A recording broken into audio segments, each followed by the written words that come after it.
Hello दोस्तों, मैं वीरू आपका ऑनलाइन ट्यूटर। आज इस चैनल पे एक बार फिर से आ चुका हूँ एक बेहतरीन टॉपिक के साथ। आज का हमारा टॉपिक है लोकतांत्रिक पुनरुत्थान।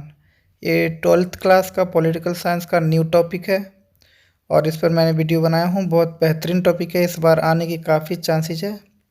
दोस्तों, इस वीडियो का नोट्स आपको इस वीडियो का लिंक में मिल जाएगा, हूबहू आप उतार सकते हैं, बिल्कुल फ्री ऑफ कॉस्ट है। चलिए शुरू करते हैं। तो लोकतांत्रिक पुनरुत्थान या यूँ कह लो अभ्युत्थान क्या होता है। तो पुनरुत्थान या अभ्युत्थान का मतलब क्या होता है, पहले ये बता देता हूँ मैं।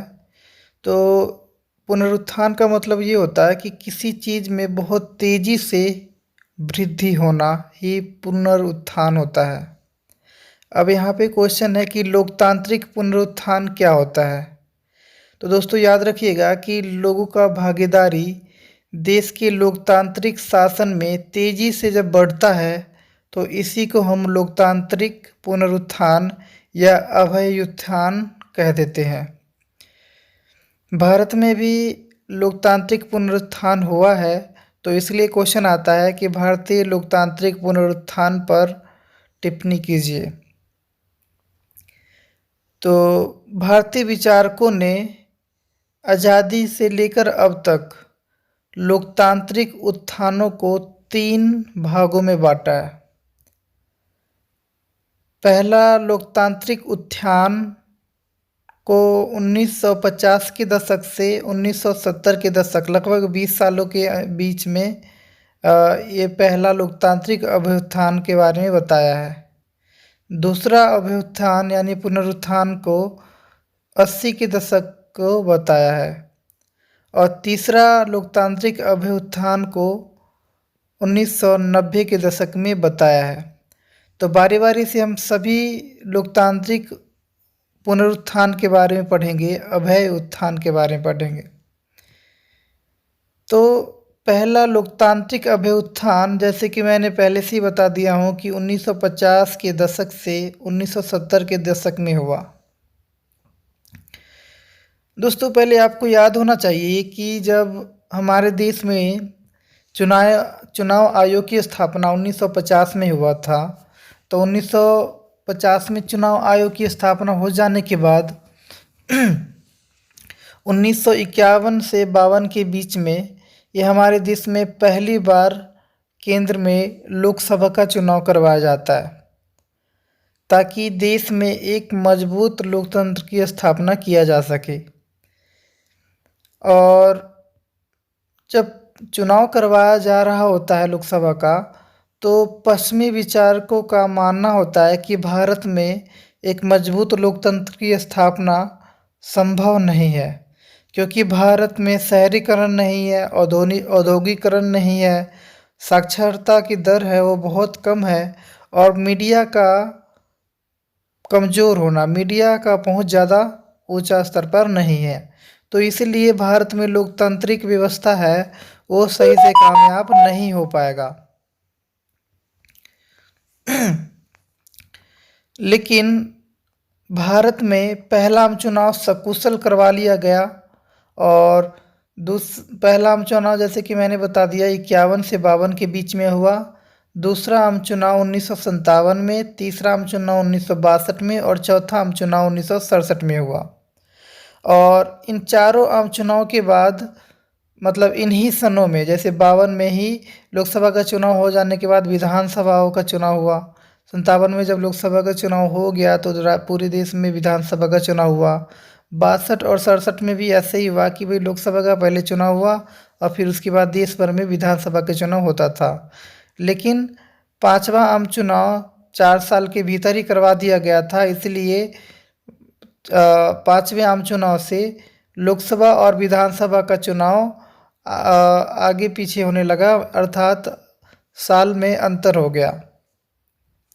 मैटर वो नहीं है, मैटर ये है कि जब पहला आम चुनाव हो रहा था तो उस समय हमारे देश में साक्षरता की कमी था, शहरीकरण नहीं था और भी बहुत सारी सुविधाएं नहीं थी, जिससे कल्पना किया जा रहा था के विचारकों के द्वारा कि भारत में लोकतंत्र की स्थापना नहीं हो पाएगा। लेकिन ऐसा नहीं हुआ। देश के जो नागरिक हैं उन्होंने बढ़ चढ़ के लोकतांत्रिक शासन व्यवस्था में भाग लिए और अपना मतदान दिया सोच समझ करके। और इसी वजह से यहाँ जो चुनाव हुआ वो काफ़ी महत्वपूर्ण माना जा रहा था और देश में सबसे मजबूत लोकतंत्र की स्थापना भी हो पाया। पाकिस्तान की बात करें जो हमारे पड़ोसी देश है, वहाँ पे आज़ादी के बाद चुनाव तो हुए, लेकिन वहाँ पे जल्दी ही सैनिक शासन आ गया और बाद में जब लोकतांत्रिक शासन व्यवस्था आया भी तो वो नाम मात्र का था केवल, क्योंकि उस पर सैन्य सेना का दबाव हुआ करता था। लेकिन भारत में ऐसा नहीं था। लोकतंत्र की स्थापना जब 1951 से 52 के बीच में जब हो गया भारत में, तो आज तक लोकतंत्र धीरे धीरे मजबूत ही होता आ रहा है, लेकिन कमज़ोर नहीं हुआ। लेकिन पाकिस्तान की बात करें, बांग्लादेश जो उसी से कट कर बना है उससे बात करें, म्यांमार की बात करें, तो ये सब भारत जैसा नहीं रहा। वहाँ पे सेना का अक्सर दबाव देखने को मिला है। तो इसलिए 1950 के दशक से 70 के दशक के बीच में भारत में लोकतांत्रिक उत्थान को दर्शाया गया है। दोस्तों, मैंने इसमें 70 के दशक की बात किया हूँ, तो 70 के दशक में आपातकाल भी लगा था और आपातकाल के दौरान लोकतंत्र के काफ़ी हद तक नुकसान पहुंचाया गया था लोकतंत्र को, इंदिरा गांधी के शासनकाल के दौरान में। लेकिन जैसे ही आपातकाल समाप्त होता है तो लोग वापस लोकतंत्र के प्रति काफ़ी सचेत हो जाते हैं, जागरूक हो जाते हैं और अगले चुनाव में कांग्रेस के सरकार को गिराने के लिए दूसरे विपक्षी दल को चुना जाता है। इससे स्पष्ट होता है कि लोकतंत्र में पुनरुत्थान हुआ था और ये पहला पुनरुत्थान था। दूसरा पुनरुत्थान की अगर बात करें लोकतंत्र की, तो ये 1980 के दशक में हुआ था।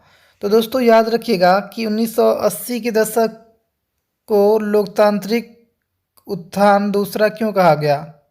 तो इस समय देश के पिछड़े वर्गों का जो राजनीति में भागीदारी था वो काफ़ी हद तक बढ़ गया था, इसलिए 1980 के दशक को दूसरा लोकतांत्रिक पुनरुत्थान कहा गया।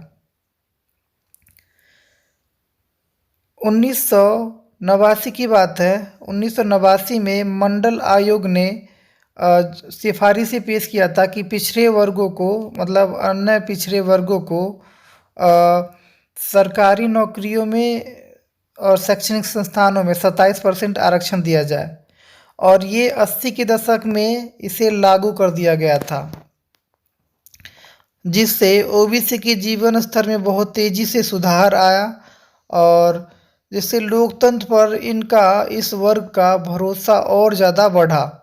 तो इसके वजह से राजनीति में इनकी भागीदारी काफ़ी बढ़ गया।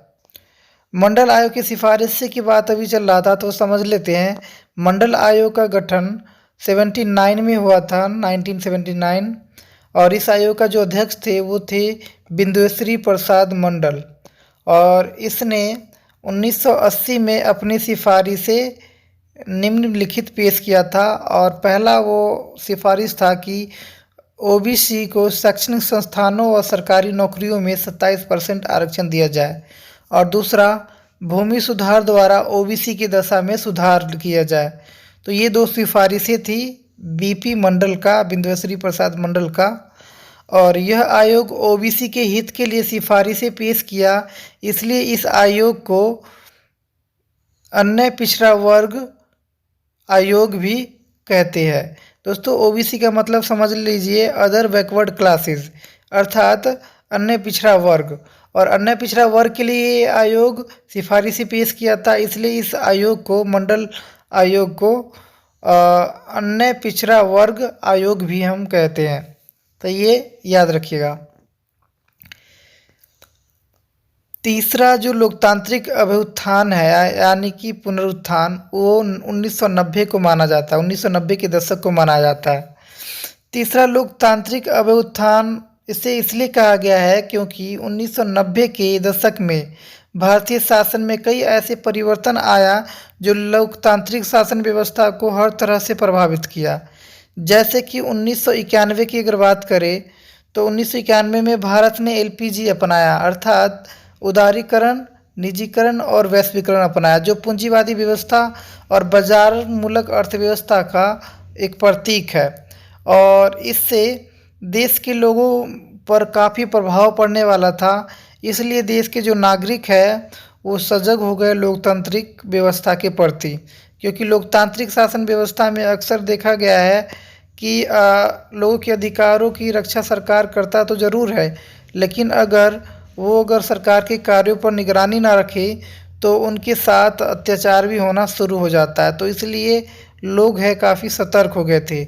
और 1990 के दशक में 1992 भी अगर बात करें तो अयोध्या कांड हुआ था, जिसकी वजह से देश में हिंदू मुस्लिम में काफ़ी तनाव बढ़ गया था और देश के एक सच्चे लोकतंत्र होने पर एक प्रश्न उठने लगा था। और यहाँ से माना जाता है कि हिंदुत्व की राजनीति भी चालू होता है। और लेकिन फिर भी एक लोकतंत्र को मजबूत करने के लिए देश के जो युवा थे उन्होंने सोच समझकर यहीं से अपना मतदान करना शुरू किए थे। तो ये बहुत ज़्यादा ज़रूरी है। और गठबंधन का युग भी यही 90 के दशक में चलता रहा और आज भी गठबंधन का ही युग है। तो गठबंधन के युग की वजह से क्या हुआ कि केंद्रीय सरकार में जो शुरुआती में आप जाने तो कि देखिए, पहले जान लेते हैं। पहले जो आम चुनाव हुआ था, दूसरा आम चुनाव, तीसरा आम चुनाव और चौथा आम चुनाव। चारों आम चुनाव में कांग्रेस पार्टी है अकेले दम पे पूरी तरह से जीता था, लेकिन हाँ, चौथे आम चुनाव में उसे गठबंधन बनाना पड़ा। लेकिन जहाँ तक अगर बात करें तो शुरू में जो भी केंद्रीय पार्टी थी वो अकेले दम पे ही सरकार बनाना पसंद करते थे और प्रांतीय दलों को अपने सरकार में शामिल करने की कभी भी कोशिश नहीं करते थे।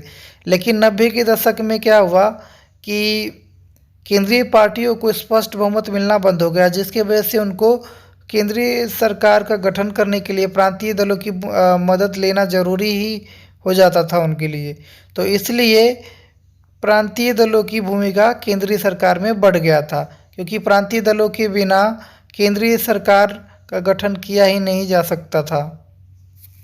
इस तरह से गठबंधन का युग शुरू होता है और एक ऐसे लोकतंत्र का शुरुआत होता है जिसमें गठबंधन के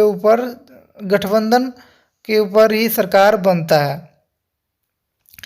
दोस्तों, एक और चीज़ है इसमें कि 1988 में 61वां संशोधन किया गया था और इसके द्वारा मतदाताओं की जो आयु है 21 साल से घटाकर 18 साल कर दिया गया था, जिससे 90 के दशक में युवाओं की भागीदारी देश के प्रशासन में काफ़ी बढ़ गया था। तो इसी वजह से 90 के दशक को लोकतांत्रिक पुनरुत्थान के नाम से जानते हैं हम। तो दोस्तों याद रखिएगा, पहला जो लोकतांत्रिक पुनरुत्थान था वो 50 के दशक से 70 के दशक के बीच को कहा गया और इसलिए कहा गया था क्योंकि मतदाताओं की भागीदारी काफ़ी बड़ी थी इस समय में। फिर दूसरा जो लोकतांत्रिक पुनरुत्थान का समय था वो था 80 का दशक। 80 के दशक को दूसरा लोकतांत्रिक पुनरुत्थान इसलिए कहा गया क्योंकि इस समय वंचित वर्गों की प्रशासन में भागीदारी बढ़ गया था, क्योंकि उनको आरक्षण दे दिया गया था। इससे उनकी जीवन स्तर सुधरने लगा था और लोग इसी वजह से प्रशासन में रुचि दिखाना शुरू कर दिया था। और तीसरा जो है लोकतांत्रिक पुनरुत्थान वो 90 के दशक को कहा गया, क्योंकि 90 के दशक में भारतीय राजनीति में ऐसे कई सारे परिवर्तन आए जो भारतीय लोकतांत्रिक व्यवस्था पे प्रभाव डाला। जैसे एलपीजी अपनाया था भारत ने 1991 में, गठबंधन का युग शुरू हुआ, बाबरी मस्जिद का भंग होना, और इन सब की वजह से मतदाताएं जो थी उनकी सोच राजनीतिक क्रियाकलाप में रुचि लेने पे विवश कर दिया था। और इसी वजह से और एक और चीज़ था कि मतदाताओं की आयु भी घटा दिया गया था 61वें संशोधन के द्वारा, जिसे 21 साल से 18 साल की आयु हो गया था। तो ऐसे में जो देश के जो युवा थे उनकी भागीदारी काफ़ी बढ़ गया था और बढ़ चढ़ के वो भाग लेना शुरू कर दिए थे। तो इसलिए 90 के दशक को तीसरा लोकतांत्रिक पुनरुत्थान कहा गया। तो दोस्तों वीडियो समाप्त हो गया है। अगर वीडियो अच्छा लगे तो प्लीज़ लाइक, शेयर, कमेंट और सब्सक्राइब भी कर दीजिएगा। Thank you so much.